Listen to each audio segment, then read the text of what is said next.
Анан эң чоң тоскоолдук арам оокат. Муну айттык, Аллах Таалам таза нерседен башканы кабыл кылбайт.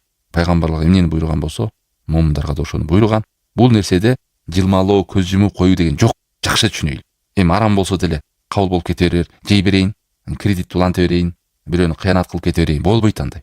Бул нерседен арылмайынча Аллах Тааланын үйүнө жетпейт ал адам. Себеби Аллах Таалам ачык айтып койгон, хадистерде ачык келген. Эй адамдар, иман келтиргендер, халал тамак жегиле.